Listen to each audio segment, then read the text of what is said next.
Good evening, everybody. My name is Pete Eberle. I'm with the Colorado Renewable Energy Society, CRES, and I want to thank everyone for joining us here tonight.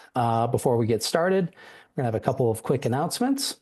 First off, for those of you who are not familiar with CRES, CRES and its local chapters provide education, advocacy, and community engagement that accelerate Colorado towards a carbon neutral future powered by 100% renewable energy.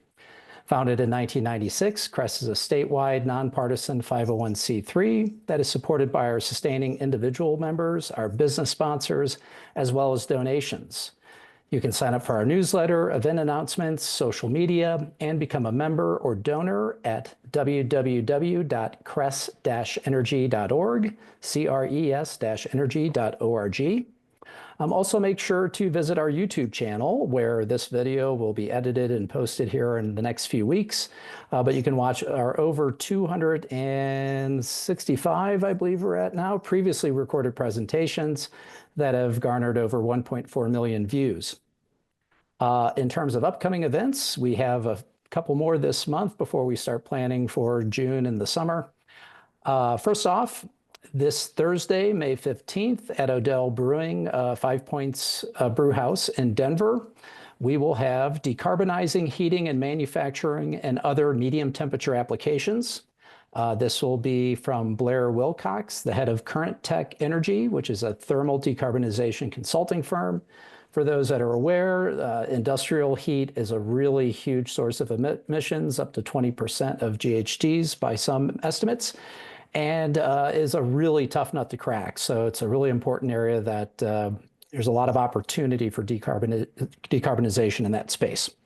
So again, that'll be this Thursday, May 15th at Odell's in Brewing, 6:30 p.m. It will be streaming as well, so you can catch it in person or online. Next Tuesday, May the 20th, 6:30 p.m., I'll be back online with a webinar with the Colorado Policy Update with several members of the CRES policy team. CRES has close to 30 experts that work on bills in the legislature, as well as interventions at the PUC. So we're going to do a recap of the energy bills that happened, ones that were in particular of interest to us, as well as the very important PUC items that are going on. Then on Thursday, May 22nd, 7 p.m. at the Jefferson Unitarian Church in Golden, we will have Electricity Education Entrepreneurship, a solar case study from India. This will feature Ranjan Sen, who will introduce IEEE's Smart Village project in West Bengal, which, in addition to generating electricity, aims to educate locals and foster entrepreneurial projects with the possibility of made possible with solar power. Again, that's Thursday, May 22nd, 7 p.m. at the Golden, or the Jefferson Unitarian Church in Golden. That one will also be live streaming. So you can register for these events at cres-energy.org and make sure to join them either online or in person. So without further ado, Allison, I will hand it off to you. Hi, everyone. Thank you for coming tonight. My name is Allison Jackson. I'm the Education and Policy Manager for the Colorado Agrivoltaic Learning Center, and that is the nonprofit arm of Jack Solar Garden, which is a community solar garden located in Longmont, Colorado. It's a 1.2 megawatt solar array. I am not a energy person, so that doesn't mean that much to me usually, but it's about enough to power about 300 homes in our area. And we have subscribers from the local government, from residential subscribers, and as well as commercial subscribers. That's for Jack Solar Garden. For the Colorado Agrivoltaic Learning Center, like I said, we're a nonprofit dedicated to land stewardship within solar arrays. So this was founded in 2020 after Jack Solar Garden was energized. And we really just want to support education and outreach throughout the state of Colorado. And we do this through a bunch of different methods, including tours, events, presentations to community members, to youth, and also to policymakers. And I also just want to point out, we do have a ton of resources available on our website. We have research papers from some of the people that you'll be seeing tonight. We have videos, animations, webinars, all sorts of things that you can check out. And that website is right here in the bottom corner, if you did not notice that before. All right, so we're here to talk about agrivoltaics tonight. And so I just want to make sure that everybody's included in this conversation. So we're going to start at the very, very beginning. So agrivoltaics is the co-location of agriculture and photovoltaics, which is just a fancy word for a solar panel. And so we're just improving land efficiency because we're sharing the same land for both the crops and also the solar panels. We also see that shaded plants tend to need less water.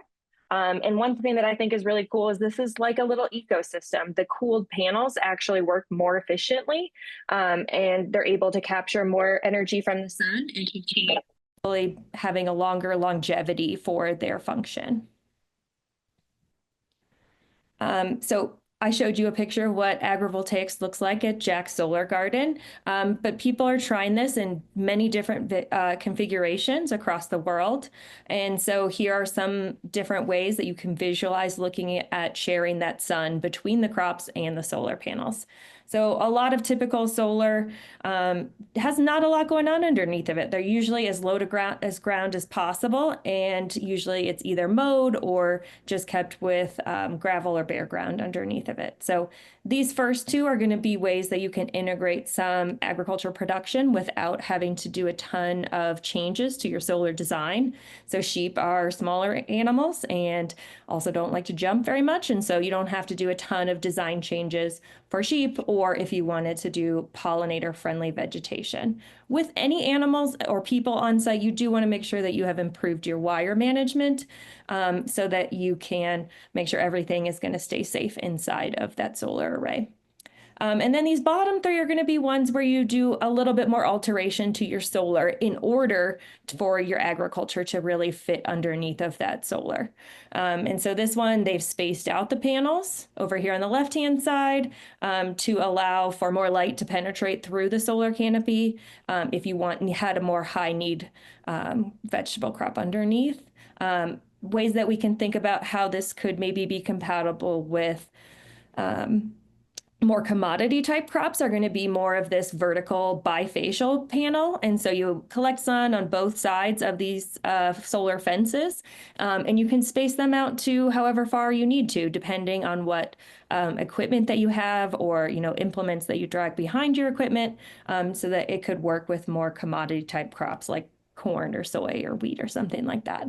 And then this one is going to be probably more focused on ag as well. You're having less solar. These are going to be dual axis tracking panels so that they can rotate to, they will track the sun throughout the course of the day, but they can also rotate to track more sun from season to season as well. So those are all different ways that you can think about it.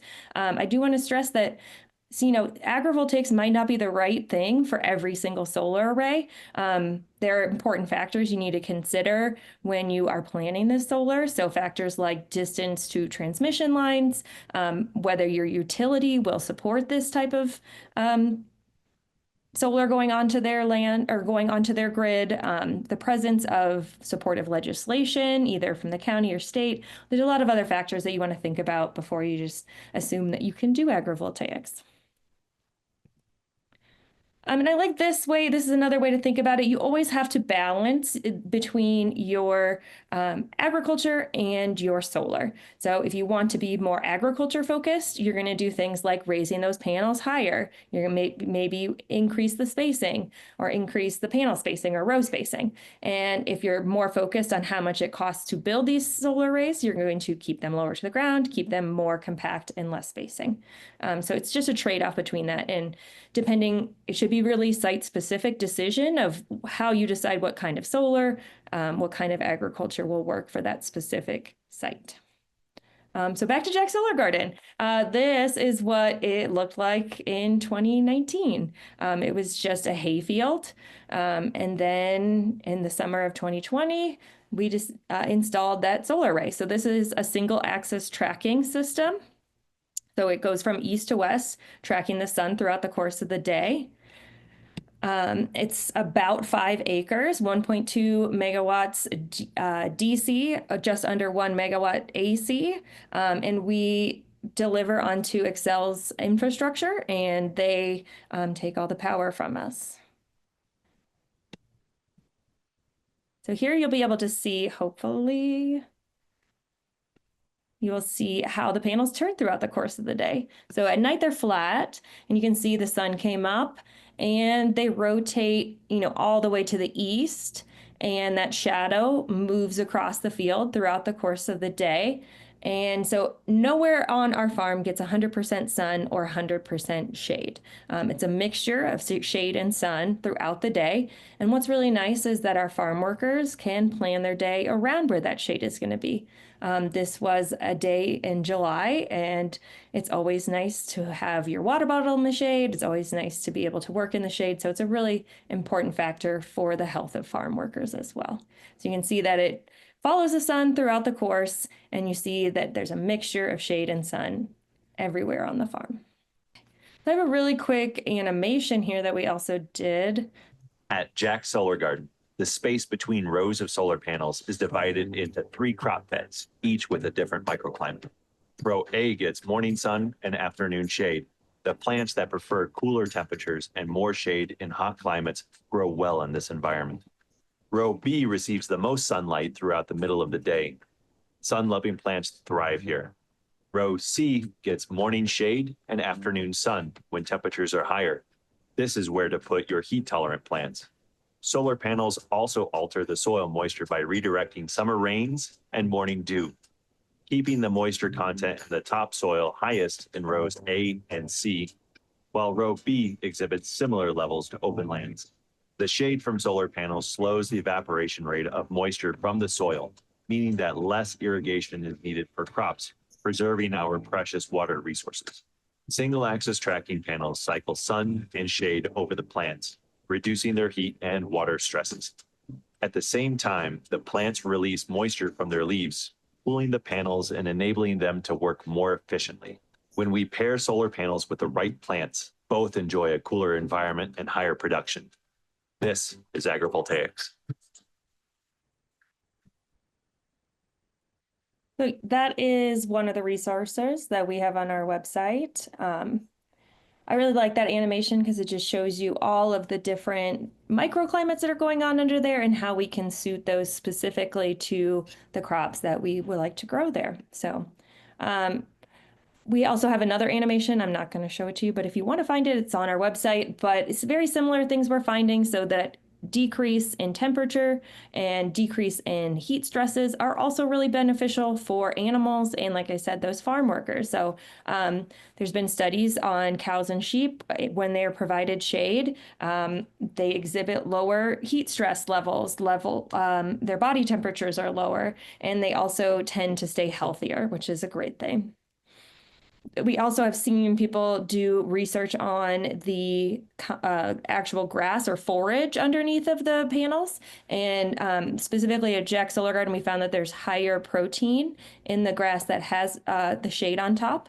And they also found that the protein and energy content stays longer in the grass that has shade on top as well. So there's benefits to the animals that are eating that, and also to the farmer. Maybe you can get an extra rotation of the animals across that land if the grass stays green longer in that area. Like I said, farm worker health is a really important topic, especially as our summers get hotter and drier. And so we found that skin temperatures can be 18 degrees cooler in the shade, which can help prevent heat stroke and other heat-related injuries to our farm workers. So quick wrap up of that. So lots of benefits we're seeing on site. In some areas, we're able to decrease the amount of irrigation by 50% for some of the annual crops that we do. Depending on the crop, I'm not saying every crop gets a higher yield, but some crops definitely enjoy those cooler temperatures and less heat stress and can lead to higher yields.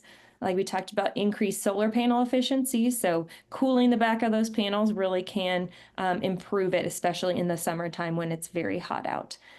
We can also provide improved habitat for livestock. Right? We can provide them shade that is necessary for them in the hottest part of the year.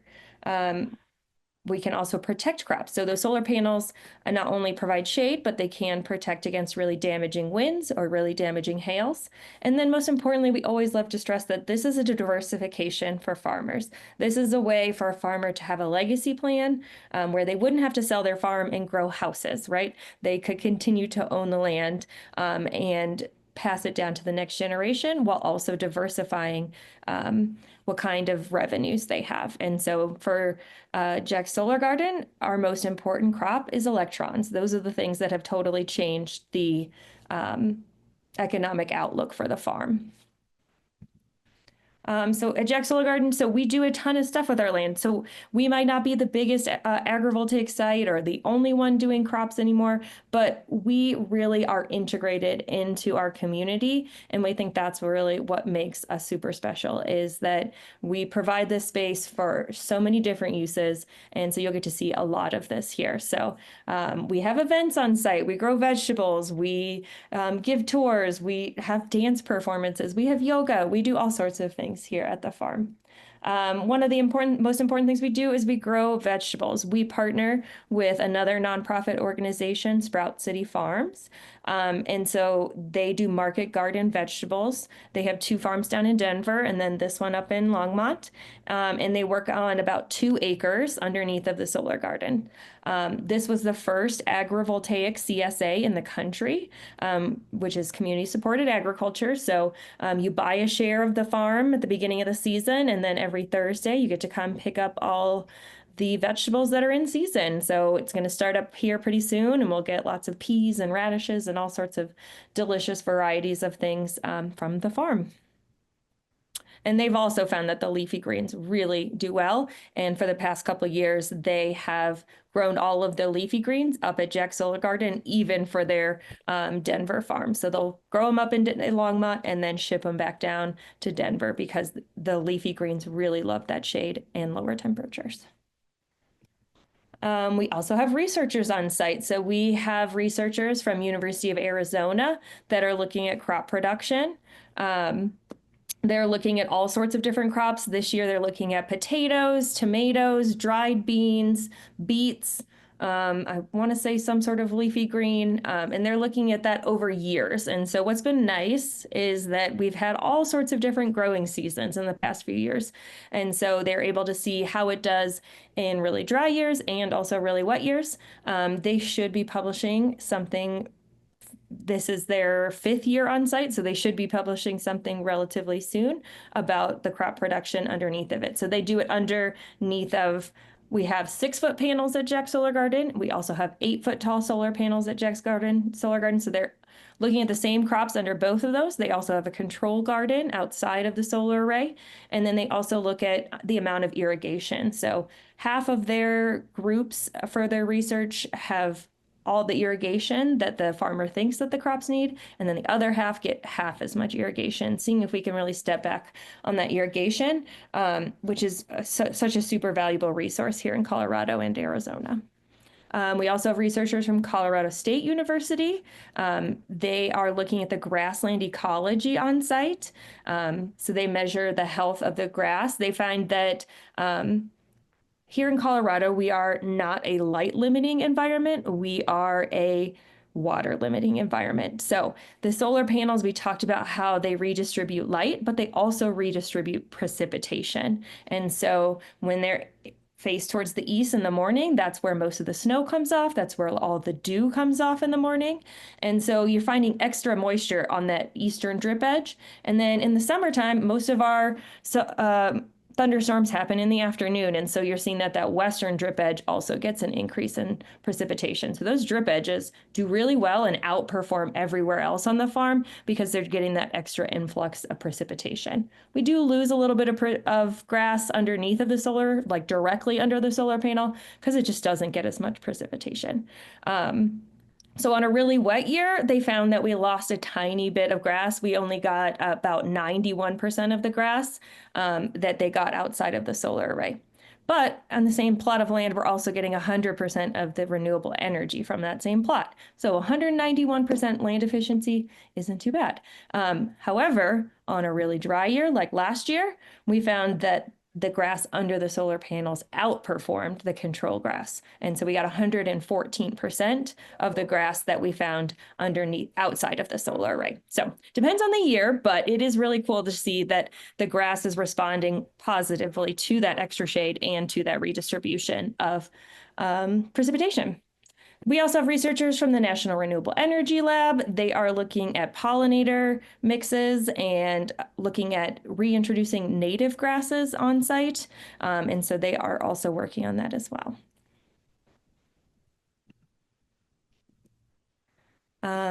One really important thing that we do around the outside of our solar array, we don't have a fence. And so we are just under what the National Electric Code says that you need to be in order to not have an electric fence or have a fence with barbed wire on top. So we were lucky that we just met that requirement. But we found this to be an opportunity. Without having that fence there, we're able to provide a ton of space for pollinators and other biodiversity. So we put in 3,000 perennial plants. This was a collaboration with Audubon Rockies. And so they provide food and habitat for birds. We find there's a ton of pollinators. Other wildlife has come through there. We find some really big bull snakes in there. We find, in the wintertime, we find bear tracks and bobcat tracks. All sorts of different things are making use of that space because we don't have that fence excluding them from the area. And then this is my passion, is the educating of students. And so we focus on 4th through 12th grade students. We usually plan a tour around the solar array so they can see all the different research plots and feel the difference between being in the shade and the sun. And then we try to do some sort of hands-on activity with them. So we have them build little solar fans and solar rovers, or they actually design an experiment underneath of our solar array. So they look at land under the solar panels and then outside, and they can measure temperature, or soil moisture, all sorts of different things based on their own design. So this program has grown pretty quickly. We really started in earnest in 2021, and we reached 150 kids, and last year we were able to reach over 1,500. So we're really trying to be a resource for youth across Colorado to learn about agrivoltaics, renewable energy, and also all of those career options that are in both renewable energy and regenerative agriculture. And then lastly, we really like to showcase this. So we always want to push for what's next in agrivoltaics. But I said earlier that sheep are very popular because you don't have to change much with your solar design. The average American only eats 1 pound of lamb per year. And we eat over 60 pounds of beef per year. So it seems that the market has already been established for beef rather than sheep. And like I said, there's so many benefits to those animals having shade. And so we really are pushing for people to consider introducing cattle into solar. Our solar array was not designed with cattle in mind, but we've brought them out a few times. These ones are red Angus and black Angus beef cows. And people are like, aren't they just going to go out there and break everything? And no, they go out there and they see lush green grass and they eat, and then they usually take a nap in the shade. So cows aren't out there to break stuff just for the sake of breaking stuff. If they're there for too long and they're bored and there's nothing to eat and they're hot, then yes, they might start messing with stuff. But as long as you're rotating them, as long as they have good food, we find that they have pretty little interaction actually with the solar. And people are looking at this across the country and seeing kind of the same thing on their sites. So that's really what we're doing at Jack's Solar Garden. I'm going to pivot a little bit more over to the policy side. Like I said, I am the education and policy manager. So now we're going to go over to the other side of things. That's all right. So I'm just going to go really high level at first. So obviously there's 3 levels of government, and they each have different mechanisms that they can use in order to help out renewable energy and or agrivoltaics. And so first is the federal level. We have our tax credits through the IRA, and then we have grant programs through those entities like USDA and DOE. Obviously, we are seeing efforts to slow down those grant programs and also possibly that tax credit. So TBD on those federal things. Colorado is a leader in agrivoltaic and solar policies. And so we have a renewable portfolio standard, which was achieved in 2020. We also have policies or goals basically to become 100% clean energy by 2040 in Colorado, which is great. We also have a few incentives at the state level for agrivoltaics. So there was a law in 2023 that provided a state level personal property tax exemption for agrivoltaic projects. And then we also have a small grant program run through the Colorado Department of Agriculture. That is, their grants, I think, are open still right now for next couple weeks, where they're giving out $300,000 for either demonstration or research projects. And then one last thing I want to mention is it depends on the state who is the permitting authority. So some states have preempted local control and taken that up to the state level. Colorado has not done that, and so it's still at the local control where the permitting authority lies. And then lastly, so permitting authority here in Colorado is with the county level. We're seeing some counties and municipalities set renewable energy goals as well. So City of Boulder is supposed to be 100% renewable by 2030. And then finally, we are seeing a little bit of incentives for agrivoltaics pop up at the local level as well. We see that Mesa County has given agrivoltaics by right in their agricultural zone. And so that shortcuts maybe a long permitting timeline. Also, these permits, special use permits or conditional use permits, can be pretty expensive. And so if you don't have to get that permit, it can save you a lot of money and a lot of time as well. So that's some other counties are looking at reducing setbacks or reducing buffering for agrivoltaic specific projects as well. So a tiny bit of movement in terms of incentives at the local level. I worked with the National Renewable Energy Lab to write a report about all of the county level regulations across Colorado. This came out about a year ago, so these takeaways are still really relevant, but there has been some changes in the county to county level information. But what we found is definitions are important. At the time, only one county had a definition for agrivoltaics. Now we've seen some movement in that space, and at least 4 counties have formalized their agrivoltaic definition with another couple to finish it. And especially if there are tax incentives at the state level, you want to make sure that people are meeting the requirements for that, right? And so making sure that we have really good definitions is important. And if you have those local level incentives as well, definitions also become super important. We found that solar siting policies correlate with where these projects are located, and I'll show you some more data on that in a second.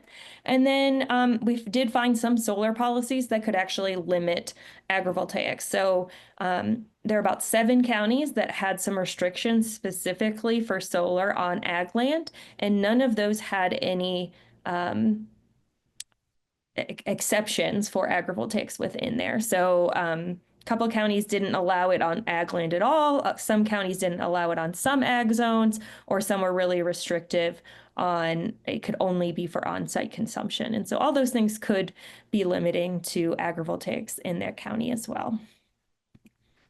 So this is what we found is that we determined that if you had detailed, so all these green counties here are what we deemed to be detailed solar land use regulations.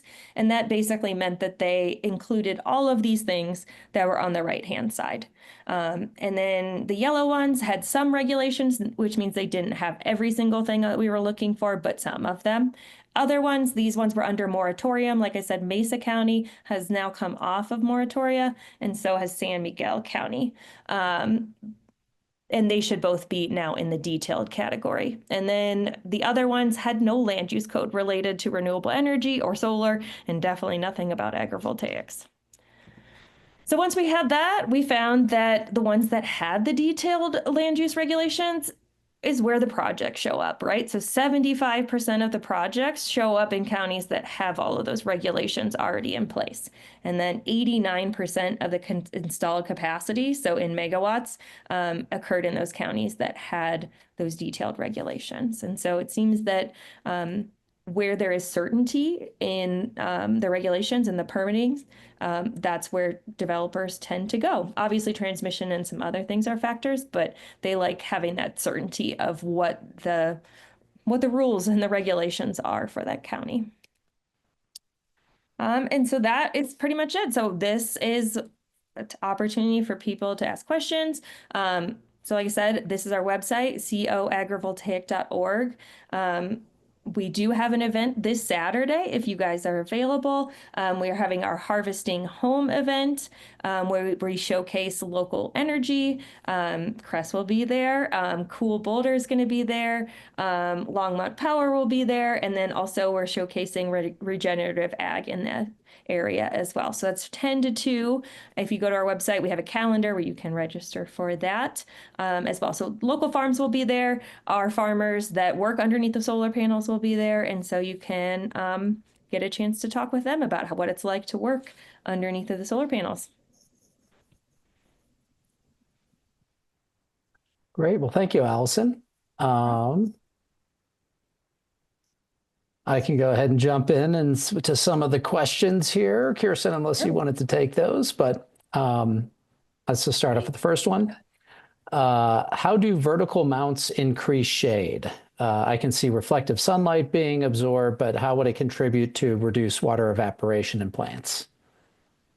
So you're really only going to get shading more towards, at the beginning of the day and the end of the day. So the end of the day, I could definitely see there being a benefit to that, right?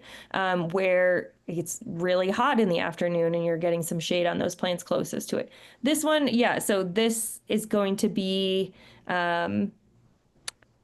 not as much agrivoltaic shade that's actually providing benefit. So yeah, having the single axis panel tracking does provide those more benefits of those microclimates, but at the same time does have those obstructions overhead, which aren't really helpful if you do have a ton of really large equipment. So it's kind of that balance between, do you want that microclimate or do you want to be able to have more usable space? Does that make sense? Yep. Do the solar panels inhibit the harvesting process? So for our farmers, they do market garden vegetables. And so that style of farming is done almost entirely by hand, whether you're under panels or not.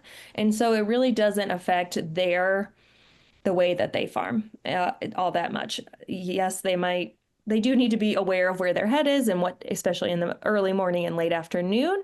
But no, they're almost all working with hand. We do have a tractor on site that was able to initially go underneath the solar panels and then form those crop beds because it was a hay field beforehand. And so it went through and ripped and tilled the land and created those crop beds. So we did use a tractor for that. But since then, they use what's called a walk behind BCS tractor. And so that's what they actually use to turn over the soil when they're ready for that. And yes, I hope Joker comes alive tonight because they need to win. Okay, one more kind of research technical question. How were the data for rows A, B, and C collected? Is this a continuous monitoring of soil nutrients and content collected at frequent intervals throughout the day and average across the season? The frequency of data collection and the period of data collection helps us understand better. Yeah. So that was done. So NREL has a figure that they've done of how much shade is underneath the solar panels. And then I would think I can find that figure somewhere. But yes, it's been measured underneath of single axis tracking panels, how much sunlight gets through. And then, yes, it was measured specifically at Jack Solar Garden. So there are environmental sensors all over in the University of Arizona research plot where they're looking at soil moisture, temperature, humidity, basically any environmental factor. Every 15 minutes they get data on it, and so that's automatically logged and sent off to them in Tucson. So yes, they get a lot of data on the environmental factors. Okay. Have you calculated how much more efficient Jack's panels are because of the cooler temperatures? We have not done it specifically at ours. It was done in Arizona, and they said depending on season, it can be 1 to 3% more efficient. I saw another research from University of Oregon that said it can be up to 10% more efficient. So it depends. A lot of these things, maybe it doesn't actually create more power at a given moment, but it also is cooler and maybe there's more longevity. And so we've also added shade cloths to our inverters at Jack Solar Garden. In the summertime, they're west facing and they just get blasted by that afternoon heat. And so we're hoping that by shading them, you're just cooling off those electronics and hopefully they're going to function for a longer time. And so then that is a cost savings as well, not having to replace them. Okay, it's great to see the benefits and community involvement. What is the total number of hours in a month and the frequency of repairs maintenance needed to keep this working? Is there data to look at the scalability, adaptability of these for large farms in the Colorado, Wyoming regions? So the solar is, we can monitor it remotely. And so he has an app basically that lets him know if something drops off. That's the other great part about having farmers on site is they're like, hey, this row isn't tracking like the other ones. And so they notice these things because they're there every day. The operations and maintenance wouldn't notice a single row of panels not tracking for once a year when they come out for their full preventative maintenance. And so that's a great part about having people on site is they can help with those little tiny things that go wrong. We just have a contract with Namaste Solar that does the operations and maintenance for the solar array, and it's no more or less than any other solar array of its size. But what's nice is that we are providing a ton more jobs to the local community, right? We have 5 more people on site than typical solar arrays. Our nonprofit now has 7 people working for it. 4 people are earning their PhD based on research at Jack Solar Garden. And so you're just seeing that there's such a deeper connection with the community when you open it up to all of these different activities. And then scalability, people are looking at all over the place. Yes, I think specifically looking for Colorado and Wyoming, I would love to see a large ranch take this on and put cows underneath of solar panels. And you wouldn't want to keep them there all year, right? You rotate your cows through all sorts of different pastures, but during the hottest part of the year, you could put them underneath those panels and then see how that they benefit. And hopefully, I think that would be really scalable. Okay, great. Could you recap the Colorado State grants? The winners of the past grant or? Yeah, I guess what was available. Okay, yeah. So the first year for it was in 2022, and they had $500,000 that I think they gave out to about 7 projects, and the same thing last year. And then this year, because of budget constraints, it's going to be $300,000 that they're giving out. Some interesting projects. AFT, or American Farmland Trust, got a grant to look at farmer attitudes towards solar. And so they went around the state gathering landowners and farmers across the state to find out what their attitudes were. And basically, like a third of them were like, over my dead body, will you put solar on my farm?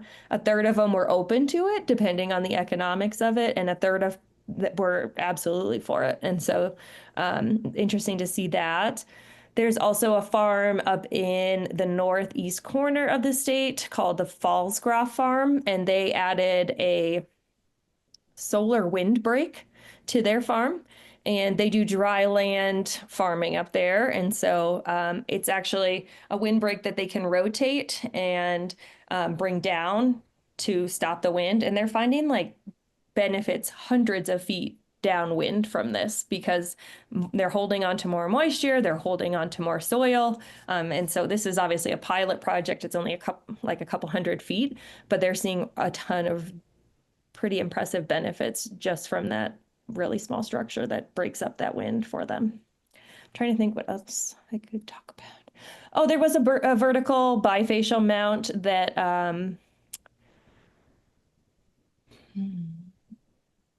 Why can't I think of it? Sandbox Solar installed up at our deck. And so it was, they did corn next to some vertical bifacial panels that they installed. Those are all the ones that I can think of off the top of my head. But they do have a GIS story map all about all of these things that you could definitely find on their website. Yeah, I believe Sandbox has a project on the western slope that's pretty scaled up that we're probably going to do a webinar on hopefully later this year. So Is that the peach farm? I'm guessing. Okay. Yeah. This wasn't a CDA grant. This was a REAP grant. But a peach orchard on the western slope is going to add a pretty sizable amount of solar. Another person that has been doing solar over vineyards got some money to do soil moisture monitoring underneath the solar. So yeah, they're just looking for innovative projects. Obviously, it's a small amount of money, so you're not going to build a full-scale solar project, but they will even give you like different phases of your project. So like this money's going towards our permitting phase, so it doesn't have to be completed in 1 year, which is kind of a crazy timeline. Yeah. I was going to say before, I can't remember how big it was, but Delta Montrose got a rather large, by basically there was pushback. They're grazing sheep. There's actually quite a bit of sheep on the western slope, so it really fits in nicely. So there's definitely some bigger projects happening. Yeah. Next question then, before we digress too much. Given that there is paperwork needed for the permits, how complex is it for a Colorado community to get approval from the state and obviously get interconnection with the power authority for such a project? So first, it's going to depend on who your power authority is for like whether they want to allow community solar. So rural co-ops, obviously, they try to keep their rates as low as possible for all of their members. So they don't have as much community solar in those territories. Excel does have a community solar rewards program, and so they're probably more easy, depending on your location, to get a community solar garden on it. But you're going to get your permitting through, it's not through the state, it's through that county level. So again, it depends on where you are, whether there are any incentives for agrivoltaics at all, or if it's just you go through the normal permitting process for a special use permit or a conditional use permit. Or if you're unlucky, you have a 1041 permit, and those are extensive and expensive. Tax credits available for solar. I'm thinking that would just be the federal. Yeah, so that would be the ITC credit or PTC credit from the IRA. The Colorado one, so this isn't for solar, this is for agrivoltaics only. There is that personal property tax exemption for agrivoltaic projects. And so this is the first year that people can claim it. There have been 2 projects that have claimed it already that are grazing sheep, I think somewhere around Pueblo area. Okay. Are there info sources, journalists, podcasts, social media accounts, conferences that you would recommend for following to stay informed about agrivoltaics? Yeah, for sure. NREL has a ton of great resources on their website. The AgriSolar Clearinghouse also has a ton of really great resources all about agrivoltaics. They have a nice case study like map there. I love our website. We're gonna have speaking of sheep on the western slope, we should have like an hour-long movie all about farms and how hard it is for farmers and how agrivoltaics can be a solution with sheep farmers and other people around the country or around the state. Annual conferences. There is a really big one in Chicago. It's called the Solar Farm Summit. That is happening in August, and that's a great spot to go and hear from, sheep grazers that work on farms, and also a lot of our researchers will definitely be there as well. I'm going to the World Agrivoltaics Conference if you want to join me in Freiburg, Germany this summer. Those are probably, the Solar Farm Summit's less technical and probably a little more approachable. It would be my take. Okay. Who typically initiates these agrivoltaic farms? Farmers, developers, solar companies, cities? And what does the national trend line look like? So there are solar developers that are only doing agrivoltaic projects. And so their whole pipeline looks like some sort of agricultural production, whether that is going to be honey or pollinator or sheep or crops or something. So like companies like Pivot and Lightstar are really focused on that. And so they do look for those projects specifically. For Jack's Solar Garden, it was initiated by the farmer. And so he put out basically a request for a proposal for companies to bid into building it. And so he wanted the panels to be taller off the ground. So they had to do a little bit more engineering about wind loads and things like that. But he did get a couple different bids from people. And so he was able to move forward with the company that he wanted to work with. But yeah, so it could be farmer initiated or specific solar developers. Not all solar developers are interested in it. They want to get it built as quickly as possible. And so they see this as it could take longer. It could be more expensive. And so I would say more often it might be the farmer initiating it. Okay, how capital intensive would a farm's transition be after state and federal assistance? I mean, it's hard to say. So if it's a farm that is, doing corn and soy now, and then they put solar panels on it and they're going to switch to vegetable production, right? Like that's a high risk change. I wouldn't necessarily rely on that, especially federal assistance right now. Yeah, so it totally depends. It's really too specific for me to really answer that question. Yeah, I think it very much depends on what the farm is doing and what it's going to. And right. And yeah, also you could do solar in a way where you could still grow the same stuff, right? And so it's just a case by case basis, I would say. an existing vegetable farm would be a relatively, you're Right. not heavily mechanized. So and the large scale is still something that a lot of people seem to be working on, although see lots of interesting videos from Europe with some big equipment between panels and whatnot. So, Yeah.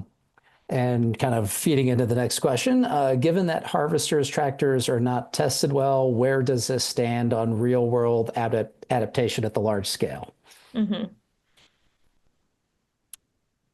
I mean, I think it's definitely feasible. It's going to require people to keep pushing on those boundaries. But we've driven tractors through ours. Maybe you have to kind of think about what time of day you're driving on which side of the panels. But it is feasible. I think that I think right now we're just in the pilot stage of these types of things, and that it will definitely grow over time for sure. Okay.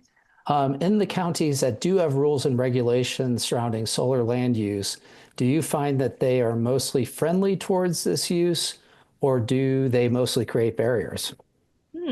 Depends on the county.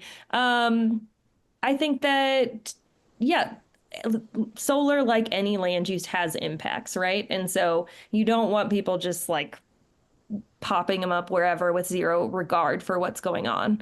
I think that it's not really that they're purposely trying to throw up barriers. I think that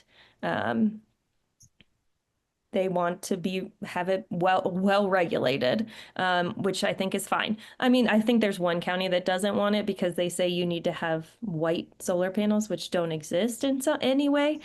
So there's one county that I think is anti-solar, but all the other ones, it seems like they just want well-regulated solar. And I do appreciate when they do have those either small incentives for agrivoltaics, because it could cost more to build these projects, depending on what you want to do. And so if you can provide some sort of time incentive or permitting incentive, that could really make the difference in having those projects be adopted.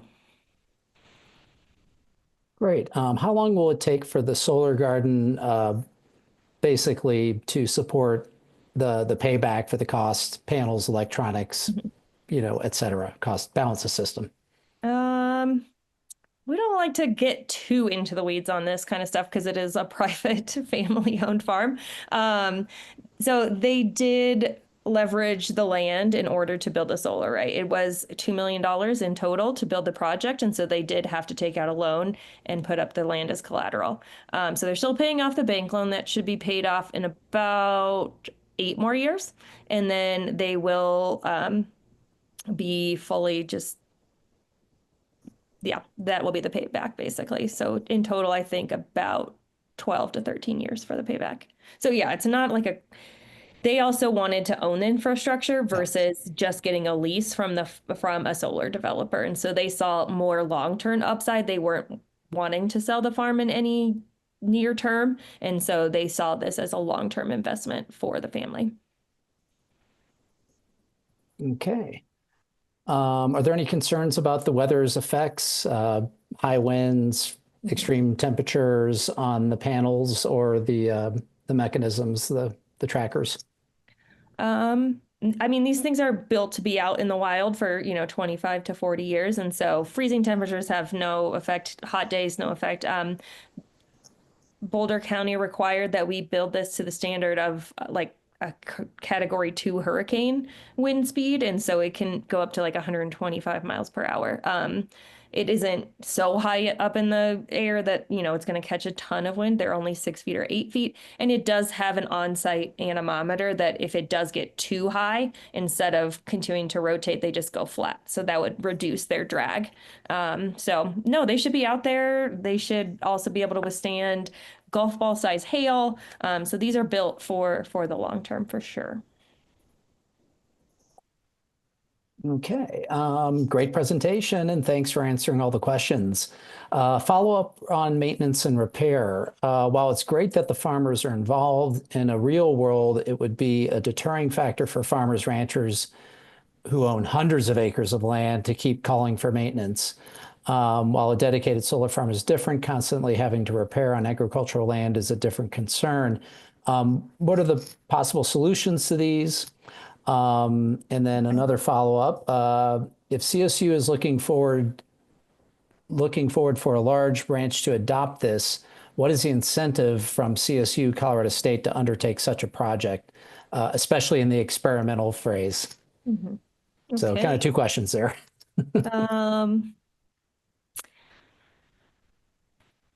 So yeah, so there is an operations and maintenance team that does this. I was just saying like there are small things that you don't notice in the data. Like they see the readouts of what it's making.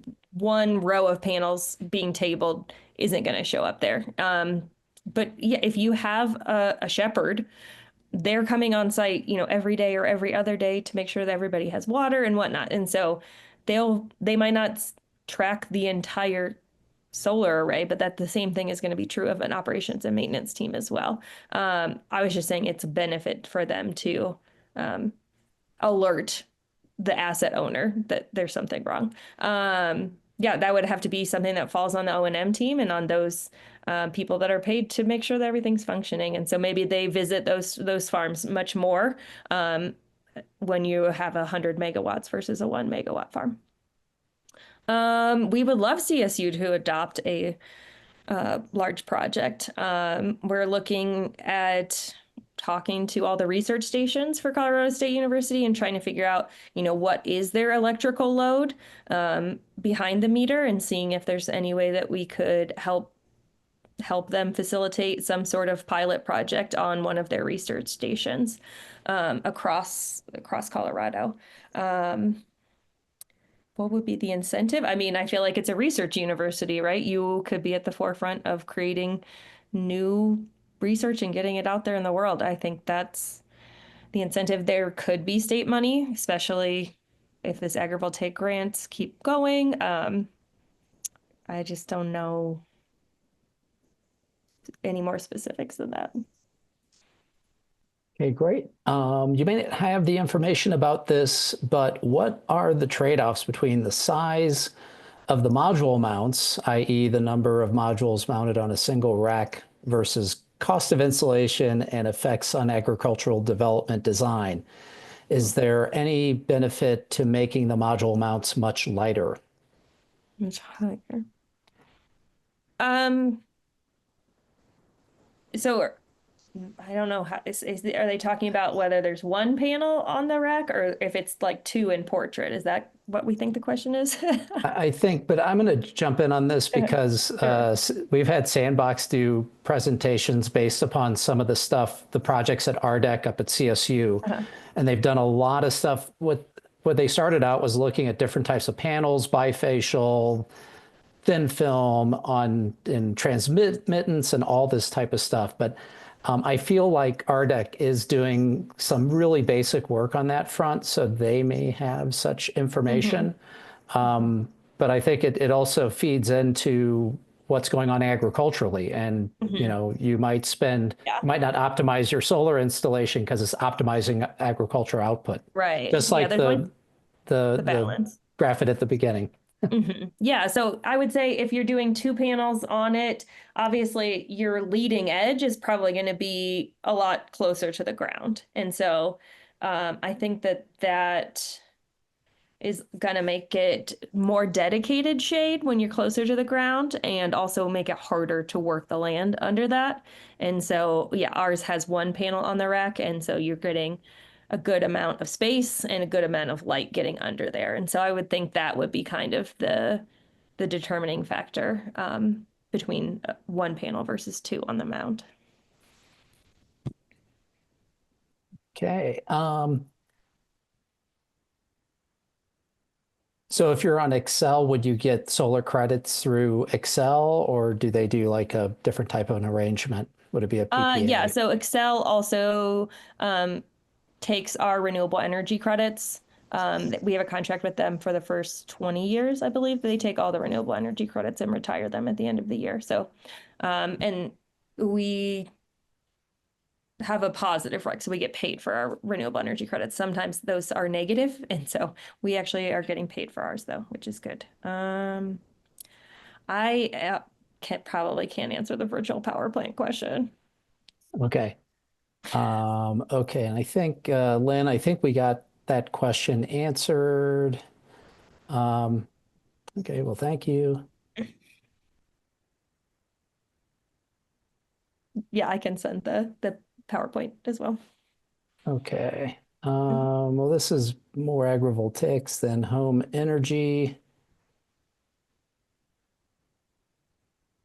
Okay, I think we're going to just keep it. Is there research currently occurring on testing more lightweight mounting systems to reduce material use and therefore costs? I'm not sure. That is a great question, and I think that could be a real innovation. I know that you do see some of those cable mount systems in Europe, but I think those right now at least are kind of cost prohibitive in order for them to be economical here in the United States. But you do see them on usually research plots in Europe. Okay. Well, I think if there aren't any more questions on the agrivoltaic topics, let's go ahead and wrap it up. Allison, I want to thank you again. And I know we'll be there on Saturday, and we'll continue to cover agrivoltaics. It's a great solution to land use concerns and a great opportunity for farmers and everyone involved. So anyway, I want to thank everyone for joining us. I'll make sure the recording is included in the follow-up emails, and we'll be looking forward to seeing you at future events. Thanks again, Allison.